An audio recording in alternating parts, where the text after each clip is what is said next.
Hello guys, நான் உங்கள் mister முனி. இன்னைக்கு ஒரு செமையான ட்விஸ்ட் இருக்கிற மூவியை தான் பார்க்க போறோம். ஒரு 3 வயசு குழந்தை காணாம போயிடுறா.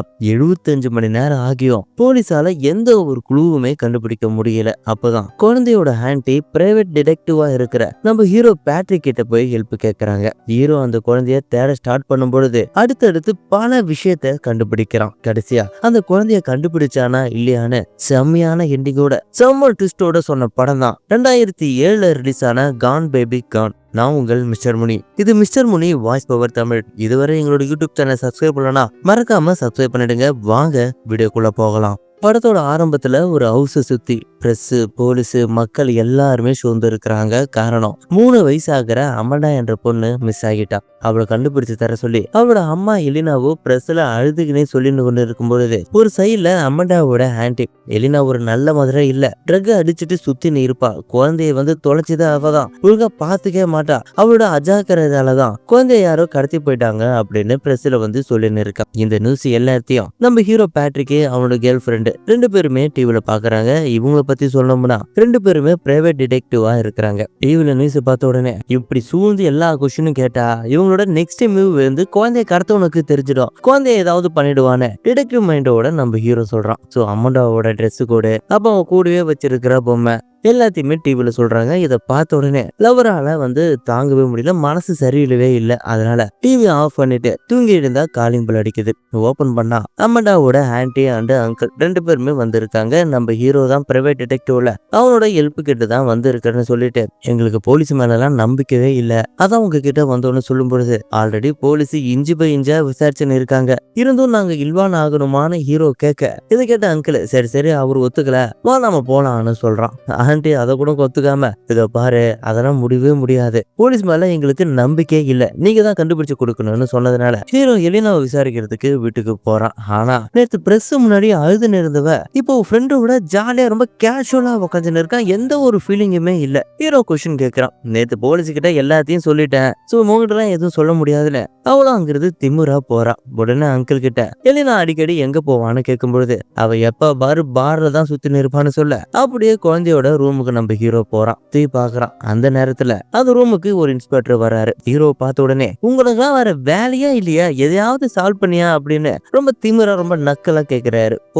போலீஸ்னாலே இப்படிதான் இருப்பாங்க போல. கூடவே ஒரு ஏஜ் என்ன தம்பின்னு கேட்க ஹீரோவோ எனக்கு இந்த ஏஜ் ஆகுதுன்னு ஹீரோ சொன்ன உடனே தம்பி உன்னோட ஏஜ் என்னோட எக்ஸ்பீரியன்ஸ், ஒரு குழந்தை காணாம போயிட்டு 76 மணி நேரம் கிடைக்கலனா 50% சான்ஸ் தான் அந்த குழந்தை உயிரோட கிடைக்க, அதுவே டே 1ல நீ கண்டுபிடிக்கலனா அந்த குழந்தைய கடைசி வரைக்கும் உன்னால கண்டுபிடிக்கவே முடியாது, சான்ஸ் ரொம்ப கம்மின்னு ஹீரோ டிமோட்டிவேட் பண்றான். ஆனா ஹீரோவோ ரொம்ப பாசிட்டிவா கண்டுபிடிச்சிடலாம் ட்ரை பண்ணலாம்னு சொன்னதுனால இவனுடைய அசிஸ்டன்ட், அதாவது இன்ஸ்பெக்டரோட assistant Remy and Nick, so இவங்கள போய் பார்த்து ஏதாவது இன்ஃபர்மேஷன் தெரிஞ்சுக்கிறதுனா தெரிஞ்சுக்க தம்பிட்டு அவன் சொல்லிட்டு போறான். அதுக்கப்புறம் ஹீரோ அண்ட் லவர் 2 பேருமே எலினா வழக்கமா போற பாருக்கு போறாங்க. ஒருவேளை அவளுக்கு வேண்டாதவங்க அவங்கள கடத்தி இருக்கலாம்னு அந்த பார் ஓனர் கிட்ட இவன் நிறைய கொஸ்டின் கேட்கறான். ஆனா அந்த பார் ஓனர் பெருசா கோஆபரேட் பண்ணாம இவங்களை ஸ்கோர் பண்றான். ஆனா அங்க குடிக்க வந்த ஒரு ஆளு நம்ம ஹீரோவுக்கு ஃப்ரெண்டு போல. இவங்களை கூப்பிட்டு அந்த எலினா இருக்கா பாரு, சரியான போதைக்காரிப்பா, எப்ப பார்த்தாலும் போதையிலேயே சுத்துவா, அப்பப்ப குழந்தை கூட இங்க ஆயிடுச்சுன்னு வருவா, போதை போடுவா. அது மட்டும் இல்லாம இந்த ஏரியாவில அவனோட பாய் ஃப்ரெண்ட் ரே கூட சேர்ந்து ட்ரக் எல்லாம் சப்ளை பண்றதும் அவதான் இந்த குழந்தைய காணாம போனதுக்கு முழு காரணமா இருப்பா. நைட்டு கூட ரே கூட இங்கதான் குடிச்சுட்டு இருந்தான்னு சொல்லும் பொழுது பால் ஓனர் இவனை ஸ்கோர் பண்றான். அங்க ஒரு சின்ன சலசலப்பா நடக்குது. சோ அவங்களெல்லாம் அடிச்சுட்டு அங்கிருந்து ஒரு ஹோட்டலுக்கு போனா இன்ஸ்பெக்டர் சொன்ன ரேமி அண்ட் நிக் இவங்க 2 பேருமே இருக்காங்க. சோ ஒரு சைக்கோ கப்பல் போட்டோவை காட்டி இவங்க 2 பேரும் தான் ஹஸ்பண்ட் அண்ட் ஒய்ஃப், குழந்தைய கடத்தி அந்த குழந்தைய சித்திரவதை பண்ணதுனால ஜெயிலுக்கு போயிட்டு இப்பதான் ரீசெண்டா வெளில வந்திருக்காங்க. எங்களுக்கு என்னமோ இவங்க மேலதான் சந்தேகமா இருக்குன்னு ரேமி சொல்ல சரி ரே எங்க இருக்கான் உனக்கு தெரியுமான்னு ஹீரோ கேக்குறான். ரேனா யாருன்னு இவங்களுக்கு சுத்தமா தெரியவே இல்ல. நல்லா இருக்குடா உங்களுக்கு விசாரணை லட்சணம், 3 நாளா இவ்வளவுதான் கண்டுபிடிச்சு இருக்கீங்களான்னு அவங்கள ஒரு மாதிரி கிண்டல் பண்ணிட்டு விஷயம் எல்லாம் சொல்லிட்டு ஹீரோவோட ஃப்ரெண்டை பார்க்க போறான். அவனுக்கு இந்த ட்ரக் டீலர்ஸ் எல்லாரு கூடயும் பழக்கம். அவங்க கிட்ட போயிட்டு அது இவங்கிட்ட கொடுத்த அந்த கப்பல் சைக்கோ கப்பல் இருக்காங்கல்ல அவங்க 2 பேர் போட்டோவையும் காட்டி அவங்களோட அட்ரஸை கேட்கறான். ஃப்ரெண்டுக்கு அவங்களுக்கு தெரிஞ்சிருக்கு, ஆனா அவங்களோட அட்ரஸ் இப்ப தெரியல, நான் விசாரிச்சுட்டு சொல்றேன்னு சொல்லும் பொழுது ட்ரேவை பத்தி கேட்கறான். அவன் உடனே நம்ம ஏரியா டான் இருக்கான் பாரு சீஸ், அவன் கூட ஒர்க் பண்றான்பா, அவனோட ட்ரக் எல்லாம் சேல் பண்றதே இவன் தான், ரேவோட ஒர்க்கே அது மட்டும் தான் அப்படின்னு ஃப்ரெண்டு சொன்ன உடனே சீஸ் பத்தி எலினா கிட்ட ரேம கேட்கறான். ஃபர்ஸ்ட் அவ தெரியாதான் சொல்றா, ஆனா அடுத்தடுத்து ஒரு விசாரணை நடத்தும் போது அவ ஒரு விஷயத்த உளர்வா பாருங்க. சீஸ் கிட்ட இருந்து கிட்டத்தட்ட $130,000 சூஸ் பண்ணி இருக்கா, அதாவது திருடி இருக்கா. அப்பதான் இவங்களுக்கு ஒரு சந்தேகம், ஒருவேளை சீஸோட பணத்தை இவங்க திருடினதுனால எலினாவோட பொண்ணு அதாவது அமண்டாவை அவ கிட்னாப் பண்ணி இருப்பான்னு இவங்களுக்கு ஒரு சந்தேகம். எலினாவுக்கும் அதே டவுட் தான். அதனாலதான் அன்னைக்கு அழுதுவ மறுநாள் ரொம்ப கேஷுவலா இருந்திருக்கா. காசு வச்சிருக்க ரேவை தேடி அவனோட அபார்ட்மெண்ட்டுக்கு போனா அங்க அவன் கொடூரமான முறையில சித்திரவதை பண்ணி டெத் ஆக்கியிருக்கான். அதை பார்த்த உடனே எல்லாருக்குமே ஷாக்கு, எலினாவுக்கும் ஷாக்கு. ஹவுஸுக்கு பின்னாடி போய் அழறா. இப்படிதான் அவங்க குழந்தைய ஏதாவது பண்ணிடுவாங்களோன்னு அவளுக்கு ஒரு மாதிரி பயம். அதனால தேம்பி தேம்பி அழறா. ஹீரோ அதை பார்த்துட்டு இதான் சான்ஸ்னு அவகிட்ட காசு எங்க இருக்குன்னு சொல்லு, உன்னோட குழந்தைய பத்திரமா அழைச்சிட்டு வரேன்னு ப்ராமிஸ் பண்றான். அவளோ அந்த பிளேஸ்ல தான் இருக்கிற அந்த கார்டன்ல தான் இவங்க இப்ப இருக்கிற காலுக்கிட்ட தான் பணத்தை போச்சு வச்சிருக்கா. அந்த அமௌண்ட்டை கொண்டு போயிட்டு சீஸ் கிட்ட கொடுக்க போறாங்க குழந்தைய மீட்டு கொண்டு வரதுக்கு. ஆனா ஹீரோவோ ரேமி ஆண்டு நிக்க ஸ்டாப் பண்ணி அவன்கிட்ட நீங்க பேசினீங்கன்னா அவன் ஒத்துக்கவே மாட்டான், எனக்கு அவன் நல்லாவே பழக்கம், நான் போயிட்டு அவன்கிட்ட பேசி பாக்குறேன்னு சொல்றான். அந்த ஐடியா இவங்க 2 பேருக்கும் ஒத்துக்க இவங்களும் அக்செப்ட் பண்றாங்க. ஹீரோ அண்ட் ஹீரோயின் 2 பேருமே சீஸ் கிட்ட போயிட்டு குழந்தை எங்க இருக்குன்னு கேக்குறாங்க. இப்பதான் சீஸ் ஒரு விஷயத்த சொல்லுவான் பாருங்க. ஆக்சுவலி குழந்தை இவன் கடத்தவே இல்லை, இவன் கிட்டவே இல்லவே இல்லை, அந்த அமௌண்ட் என்கிட்ட கொடுத்துரு அப்படின்னு இவனும் ரொம்ப மாதிரி மிரட்டுறான். துப்பாக்கிலாம் வச்சு கண்ணெல்லாம் வச்சு மிரட்டுறான். சோ இதெல்லாம் கேட்ட உடனே ஹீரோ அண்ட் ஹீரோயின் 2 பேருக்குமே ஷாக்கு. அங்கிருந்து எப்படியோ சமாளிச்சுட்டு இவங்க இந்த போலீஸ் கிட்ட இந்த விஷயத்த சொல்றாங்க. இதை கேட்ட உடனே போலீஸ் 2 பேருக்கும் எனக்கு தெரியும்டா, உன்னை அனுப்புனாலே இப்படிதான் நடக்கணும் எனக்கு தெரியும். நம்ம ஹீரோ மேல ரொம்ப கோவப்படுறாங்க. அது மட்டும் இல்லாம ஹீரோவுக்கும் சீஸுக்கும் ஆல்ரெடி தெரிஞ்சிருக்குன்னு சொல்லியிருப்பான்ல, அதனால ஹீரோ அண்ட் இந்த சீஸ் 2 பேருமே ஏதாவது பிளான் போடுறாங்களோ என்று ரேமிக்கு ஒரு சின்ன டவுட் ஆகிடுச்சு. சோ போலீஸ் எல்லாம் அப்படிதான் இருப்பாங்க போல, எல்லாரும் மேலே டவுட் பண்ணுவாங்க போல. மறுநாள் ரேமி இவங்களுக்கு கால் பண்ணி சீஸ் இப்பதான் கால் பண்ணா, குழந்தை அவங்கிட்ட தான் இருக்கா, அமௌண்ட் அவங்கிட்ட கொடுத்தா குழந்தைய கொடுத்துருன்னு சொன்னா, அப்படியே உங்க போஸ்ட் பாக்ஸ செக் பண்ண சொன்னான்னு சொல்ல இவங்க போஸ்ட் பாக்ஸ்ல அமௌண்டா போட்டு இருந்த ட்ரெஸ் இருக்கு. சோ சீஸ் தான் அமௌண்டாவை வச்சிருக்கான்னு இப்போ கன்ஃபார்ம் ஆகிடுச்சு. அது மட்டும் இல்லாம இன்ஸ்பெக்டர் இவங்க 4 பேர் பேசுன போன் கால டிரான்ஸ்கிரிப்ட்ல கன்வெர்ட் பண்ணி ஸ்பீச் டு டெக்ஸ்ட் பண்ணி இன்ஸ்பெக்டர் கிட்ட யாரோ போட்டு கொடுத்திருக்காங்க. அது இவங்க என்னென்ன பேசுறாங்கன்னு எல்லாருமே இருக்கு. அதனால ஹீரோ ஹீரோயின் ரேமி நிக்கு 4 பேரையும் கூட்டு வச்சு செம்மையா ஸ்கோல் பண்றான். அதோட ஹீரோக்கு வந்த போஸ்ட்ல நைட்டு 9 மணிக்கு குவாரில எக்ஸ்சேஞ்ச் பண்ணிக்கலான்னு எழுதி இருக்கு. இதனால குழந்தையும் ஹீரோட காப்பாத்தி சீஸை கொலை பண்ணலான்னு இந்த போலீஸ் எல்லாருமே பிளான் போடுறாங்க. பட் ஹீரோனுக்கு மட்டும் இவங்களோட பிளான் சுத்தமா பிடிக்கவே இல்லை. அப்பதான் இன்ஸ்பெக்டர் அவரோட லைஃப்ல 20 வருஷத்துக்கு முன்னாடி அவருடைய 12 வயசு பொண்ண யாரோ ஒருத்தவங்க கொலை பண்ணி அவங்க வீட்டுல இருந்து ஒரு 10 நிமிஷம் தூரத்திலேயே அவளும் உயிரோட கொலை பண்ணி போட்டு இருந்த விஷயத்த சொல்றான். இதை கேட்ட உடனே எல்லாருக்குமே செம ஷாக்கு. அப்போதான் ஒரு விஷயத்த சொல்றான், உங்களை விட எனக்கு தான் அமண்டாவை காப்பாத்துறதுக்கான எல்லா ஆர்வமும் இருக்குன்னு சொல்லிட்டு 4 பேரையும் குவாரிக்கு போக சொல்றான். ஹீரோனுக்கு மட்டும் அன்னைக்கு நைட்டு ஏதோ தப்பா தோணுது, ஏதோ ஒண்ணு தப்பா நடக்க போகுதுன்னு தோழிங்களே இருக்கு. ஆனா ஹீரோ அண்ட் ஹீரோயின் இவங்க 2 பேரும் பணத்தை எடுத்துக்கின்னு குவாரிக்கு மேல போயிடுறாங்க எக்ஸ்சேஞ்ச் பண்றதுக்கு. அப்போ டக்குன்னு ஒரு ஷூட்டிங் சவுண்ட் கேட்டு இவங்க 2 பேரும் கீழே பார்த்தா சீஸ் அங்க டெத் ஆகியிருக்கா. வாட்டர்ல யாரோ விழுந்துட்டாங்கன்னு போலீஸ் சொல்றாங்க. ஹீரோயின் லைட் அடிச்சு பார்க்கும்போது அமடாவோட பொம்மை அதுல இருக்கு. அதை பார்த்த உடனே ஹீரோயின் கொஞ்சம் கூட யோசிக்காம செகண்ட்ல வாட்டர்ல குதிக்கிறா. அமடாவோட ட்ரெஸ் மட்டும் தான் இருக்கு, பொம்மை அங்க மெதந்து இருக்கு. ரொம்ப நேரம் சர்ச் பண்ற அமடா கிடைக்கவே இல்லை. இதை வச்சு அவ டெத் ஆகிட்டான்னு போலீஸ் ரிப்போர்ட் கொடுத்துட்டாங்க. விழுந்ததுனால ஹீரோனோட காலும் செம்முத்தியா அடிபட்டுடுச்சு. இந்த கேஸ்ல ஃபெயில் ஆனதுனால இன்ஸ்பெக்டர் அவரோட போஸ்டர் ரிசைன் பண்ணிட்டு இவன் மட்டும் போயிட்டா. எலினோவோ அழறா, ஆன்ட்டியும் அழறாங்க. அமண்டாவுக்கோ இறுதி மரியாதை எல்லாம் நடக்குது. ஹீரோவால அந்த கேஸ்ல இருந்து வெளிவரவே முடியல, ரொம்ப ஃப்ரஸ்ட்ரேஷன்ல இருக்கான். இப்படியே 3 மாசம் ஆகுது. 3 மாசத்துக்கு அப்புறம் 9 வயசு ஆகிற ஒரு பையனும் காணாம போயிடறான். இப்போ இந்த நியூஸ்ல பரபரப்பா பேசின்னு இருக்காங்க. சோ இதெல்லாம் பார்த்து நம்ம ஹீரோவுக்கு ரொம்ப மன உடைச்சல ஆயிடுச்சு.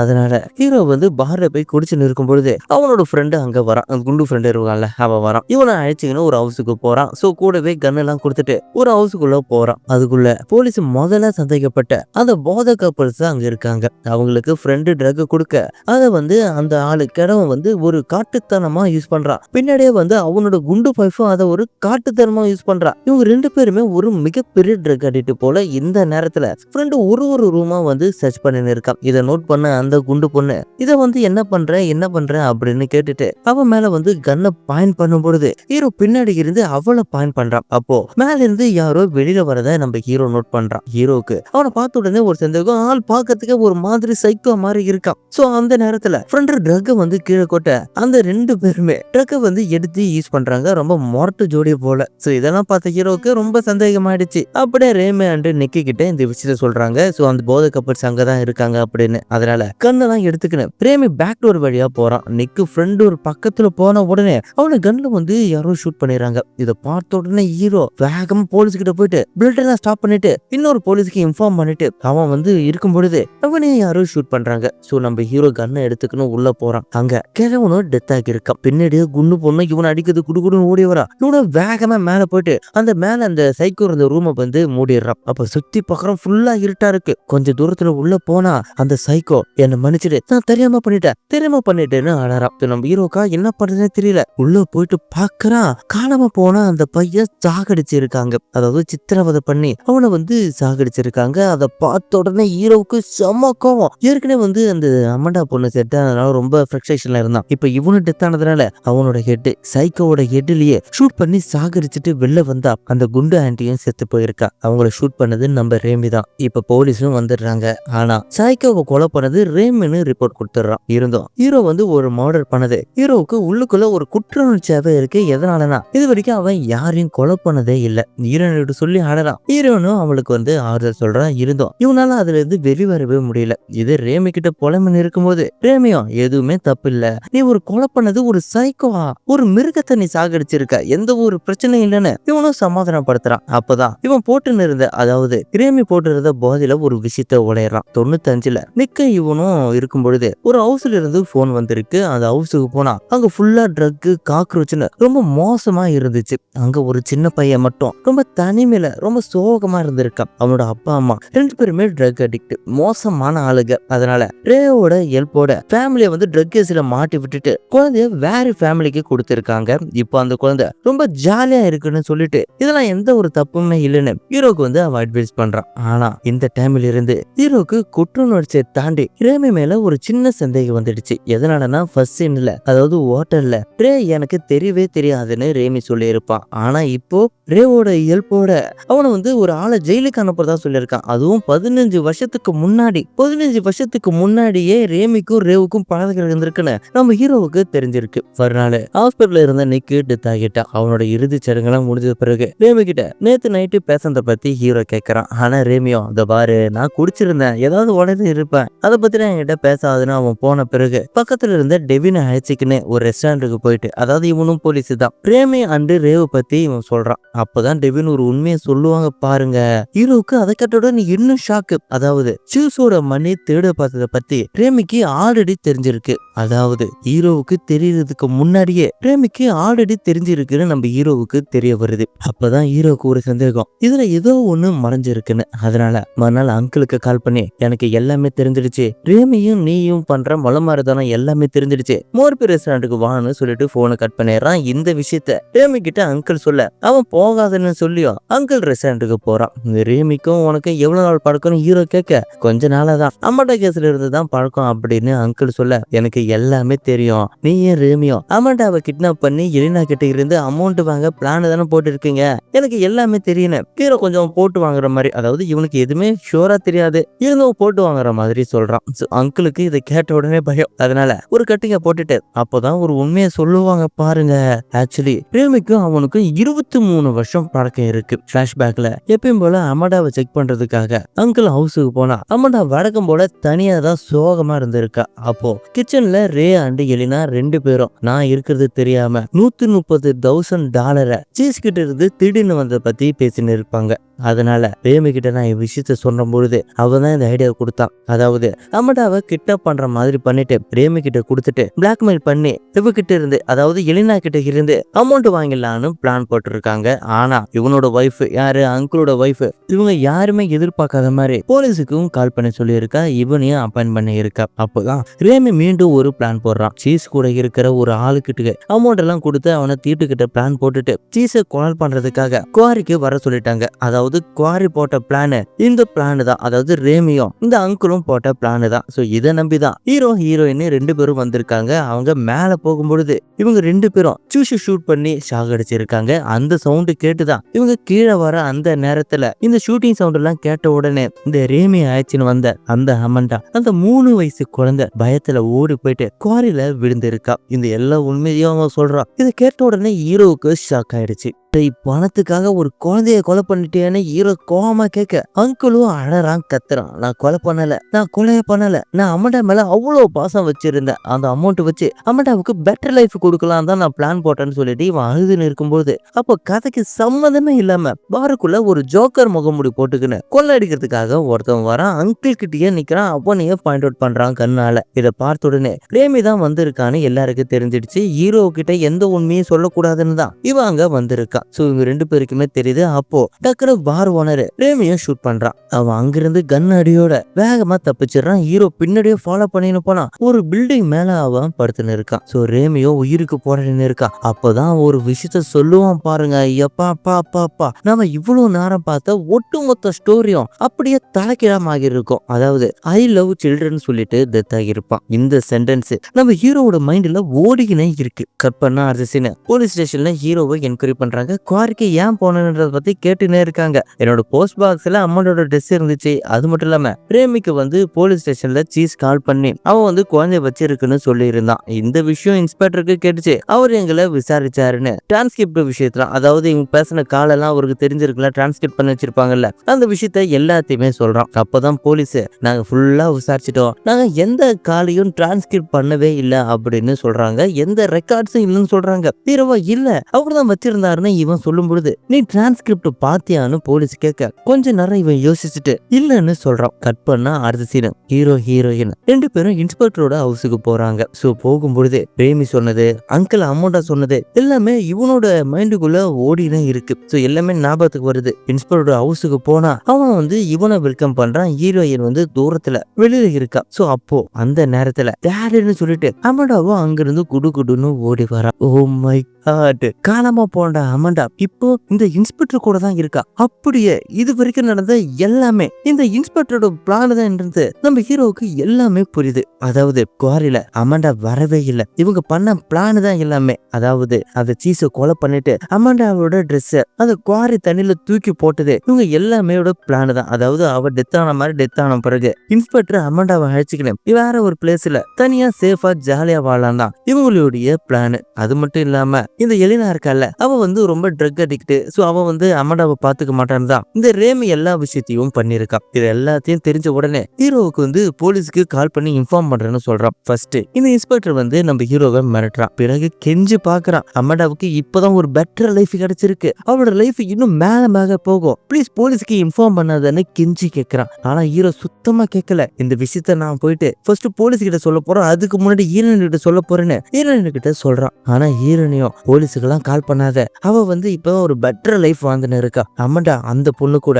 எலினா கூட வந்தா அவளோட லைஃப் ரொம்ப ஒஸ்டா போகும், ப்ளீஸ் போலீஸுக்கு கால் பண்ணாத, இந்த கேஸ் முடிஞ்சதாவே இருக்கட்டும்னு சொல்ல ஹீரோ அவ சொல்றது கொஞ்சம் கூட கேட்காம அப்ப எலினா ஃபர்ஸ்ட் மாதிரிலாம் கிடையாது, இப்போ ரொம்ப தெரிஞ்சிட்டா அம்மாவுக்காக. அதாவது அவ அம்மா ஸ்தானத்துல இருக்கா. ஒரு அம்மாவுக்கு அவளோட பொண்ணு தான் முக்கியம், யாரா இருந்தாலும் என்ன, அவ அம்மா அவ பொண்ணு. சோ அவ இப்ப ரொம்ப தெரிஞ்சிட்டா. அமண்டாவ நல்லா வளர்ப்பா, எனக்கு ப்ராமிஸ் பண்ணிருக்கா, நான் அவளுக்கு ப்ராமிஸ் பண்ணிருக்கேன்னு சொல்லிட்டு இவனும் போலீஸுக்கு இன்ஃபார்ம் பண்றான். கட் பண்ணா அடுத்த சீன் போலீஸ் இன்ஸ்பெக்டரை கைது பண்ணி அழைச்சின்னு போறாங்க. அமண்டாவையும் அவனோட அம்மா எலினா கிட்ட ஒப்படைக்கிறாங்க. எலினாவோ ரொம்ப அழறா, கத்துறா, இதுக்கப்புறம் நான் உன்னை விடவே மாட்டேன், நீதான் என்னோட உலகம் அப்படின்ற மாதிரி இவன் ரொம்ப உணர்ச்சி வசப்பட்டு பேசுறான். இது எல்லாத்தையுமே நம்ம ஹீரோ நியூஸ்ல பாத்துன்னு இருக்கான். கட் பண்ணா கொஞ்ச நாளுக்கு அப்புறம் பிரேமிய போச்சிடுறாங்க. இது சடங்கெல்லாம் பண்ணிட்டு இவன் வீட்டுக்கு வரும்பொழுது இவனோட லவர் இவனை விட்டு இவனை பிடிக்காம அந்த ஹவுஸ்ல இருந்து போறான். துவக்கத்திலேயே இவன் அம்மாடாவை பார்க்க போகின்னு இருக்கும் பொழுது எலினா ஃபேஷனா ட்ரெஸ் எல்லாம் போட்டுக்கின்னு இங்கே யாரு கூடிய டேட்டிங் போறா. ஆனா அமண்டா அங்க சோகமா பெட்ல உக்காந்துன்னு இருக்கா. எந்த ஒரு சந்தோஷமும் அவளோட முகத்துல கொஞ்சம் கூட இல்ல, சோகம் மட்டும் தான் இருக்கு. சோ அவளை இங்கே விட்டு போறியான்னு ஹீரோ கேட்க, ஆமா அவ இங்கே தனியா இருக்கட்டும், இன்னும் ஒரு 20 நிமிஷம் 30 நிமிஷத்துல ஒரு ஃப்ரெண்டு வந்துடா, அவன் இவளை பாத்துப்பா, நான் போய் டேட்டிங் போறேன்னு அவன் அங்கிருந்து கிளம்பி போயிடுறான். ஆனா நல்ல வேலை நம்ம ஹீரோ அங்க இருக்கா. அமண்டாவை பாத்துக்க அவ பக்கத்திலேயே உட்காந்துன்னு இருக்கா. இதோட இந்த படமும் முடியுது. இந்த படம் ஒரு மாதிரி போச்சு. ஆனா கிளைமேக்ஸ்ல செம ட்விஸ்ட் இல்ல. சரி ஓகே, இப்ப நான் ஒரு கொஸ்டினை கேட்கிறேன். இந்த 3 வயசு அமண்டா பொண்ணு இன்ஸ்பெக்டர் கூட வெல் செட்டில்டு லைஃப் வாழறதுக்காக அவ கூடவே இருந்திருக்கலாமா? அப்படி இல்லைன்னா ட்ரக் அடிக்டா இருக்க கொஞ்சம் கூட அம்மாவா இருக்க தகுதி இல்லாத அந்த எலினா கூட மீதி வாழ்க்கையை கழிச்சிருக்கலாமா? இதுதான் என்னுடைய கொஸ்டின். இந்த பதில நீங்க கமெண்ட் பாக்ஸ்ல கமெண்ட் பண்ணுங்க. இந்த வீடியோ உங்களுக்கு பிடிச்சிருந்தா மறக்காம லைக், கமெண்ட், ஷேர் பண்ணுங்க. இதனால் வரை எங்களோட யூடியூப் சேனல் சேனலை சப்ஸ்கிரைப் பண்ணலாம், மறக்காம சப்ஸ்கிரைப் பண்ணிடுங்க. நன்றி, வணக்கம். நாளை ஒரு வீடியோல நம்ம மீண்டும் சந்திக்கலாம். டாடா, பை பை.